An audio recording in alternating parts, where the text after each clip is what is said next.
मैं डॉक्टर जयराम आज आप सबों को सूखी खांसी, छींक, शरीर दर्द, कमजोरी, तेज बुखार, सांस लेने में तकलीफ का सरल निदान बताना चाहता हूं कि आप रोग प्रतिरोधक क्षमता बढ़ाने का सरल उपाय की जानकारी आपको देना चाहता हूं। आप दिन की शुरुआत 1 लीटर गुनगुना पानी, 1 नींबू निचोड़कर उसे आप मुंह में घुमा घुमा करके पी सकते हैं। इसके बाद नीम का दातून, 1 फीट नीम का दातून को चिबा चिबा के उसका भी स्वरस आप पी सकते हैं। फिर नाक में षष्ठ बिंदु तेल, ये नाक में षष्ठ बिंदु तेल है, इसको दोनों नासिका में 5-5 बूंद नाक में डालना है और बिछावन से नीचे माथा बिल्कुल बिछावन से नीचे उतार देना है और करीब 2-3 मिनट तक माथा को आप नीचे ही रहने दें।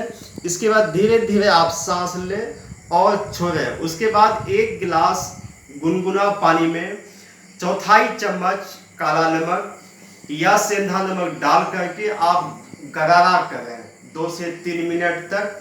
इसके बाद फिर नाक में भाप लेना है। भाप आप स्टीम, ये वेपोराइजर स्टीम इनहेलर में भी ले सकते हैं और इसमें भी 5 बूंद षष्ठ बिंदु तेल डालना है। 10 से 12 तुलसी का पत्ता डाल करके हाफ गिलास पानी इसमें डालना है। पानी लगभग इतना डालना है, हाफ गिलास पानी।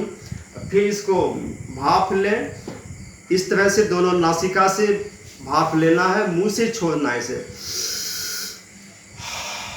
इन 10 मिनट तक, कम से कम 10 मिनट तक नाक से भाप लें और मुंह से छोड़े इसे।